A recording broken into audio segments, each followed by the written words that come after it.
talented American in the sport of Brazilian Jiu-Jitsu, Rafael Lovato Jr. is teaching young Oklahomans the sport while maintaining a professional career in mixed martial arts. He's with us right now to talk more about MMA, his career, and what's coming up in his life, and has a lot of people talking. Good morning, Rafael. Good morning. All right. We were just mentioning just now, when MMA first came out, it was a sport where people, they really didn't understand it, and there was some cities that wouldn't allow it happening, but it's become a sport that's really been regulated, and it teaches a lot of, basically the sport of just fighting and in its purest sense and altogether. Brazilian Jiu-Jitsu, what is that? I mean, how is that different than what we would say? I'm just going to say it. How's that different from just street fighting? Mm-hmm. Well, MMA, mixed martial arts, covers several different aspects of fighting. And Brazilian Jiu-Jitsu is the main form of martial arts people are using when the fight is on the ground. Okay. So that encompasses, positions, controlling the opponent, and the focus is to achieve a submission. A submission would be like a choke, an arm bar, some sort of lock where the person has to tap out or quit. Otherwise, they're going to go to sleep or something's going to break. It's always interesting when I watch MMA at the very end. They get up and shake hands and say, hey man, it was a good fight. It's a good fight. And that's really what the whole sport is about, right? It's just that, using so much of what you've learned as far as technique and such. But still, it's a sport, right? Well, more than a sport, it's the martial arts aspect of it. The martial arts, the respect, and when you have two guys inside the cage, they both have a lifetime and years right. of training, and in their history, and it's coming together, and they're both challenging themselves against each other. And so at the end of it, especially when it's a great fight and both guys do a great job, it's really easy to hug it out and just say, hey man, thank you for that experience. It's respect, I imagine, Yes. as well. All right. Now, you want to teach that respect as far as with the younger generation, the kids learning this sort of thing. And that's really what the school teaches as well, right? Yeah, that's one of the main benefits, obviously. I'm a lifetime martial artist. My father was a lifetime martial artist, so I grew up in the martial arts, and it's just done so many wonderful things for me.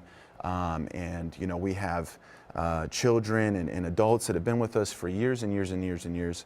And, as far as the benefits that people can receive from martial arts, especially for kids, definitely respect, discipline, self-confidence.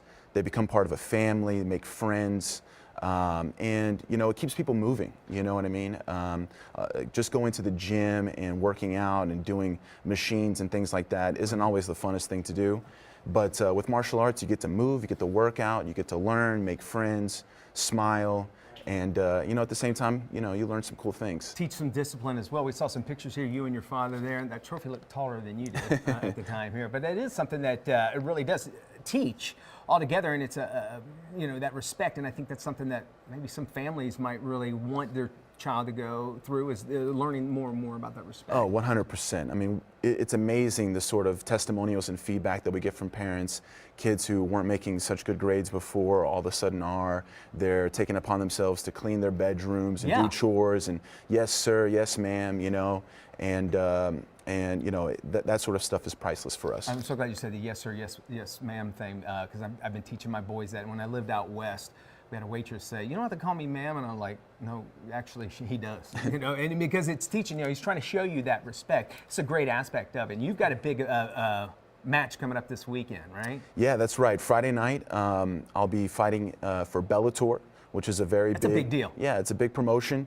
They're right up there with the UFC, and it's awesome because it's going to be here in Oklahoma, down at Thackerville on the border, at the WinStar Casino, and this will actually be my debut fight with them. And I'm really excited. So it's fight week, and I'm just, very, very thankful for what I get to do. All right, you mentioned fight week. You got to do this sort of thing, kind of promote it and that sort of thing. But is it hard to keep that focus throughout the week, realizing that this weekend is it's such a big deal? Not really. This has been my life. Another Saturday for you, really? Well, a little different, I'll definitely feel some nerves and everything the day of, but this is my life, and this is my passion, and so nothing makes me happier, and I just try to put a smile on my face and be thankful for all these opportunities that I get to have, and Even though it's kind of a scary thing, I'll be walking into that cage with a smile on my face and leaving with a smile on my face. That's so weird. I mean, you say the smile on your face, and then you go and see the sport, how it's just so intense altogether. It's so interesting that you have to be ready for it physically, mentally, and just all over, just ready for it. And I appreciate you taking the time to come talk about it. It's on Lovato School of Brazilian Jiu-Jitsu and Mixed Martial Arts. They're at 4419 Northwest 50th in Oklahoma City. Their number is 466-5255 on the website. You can go to okbjj.com and lovatojr.com on Facebook at OKBJJ, Twitter, Lovato BJJ MMA. And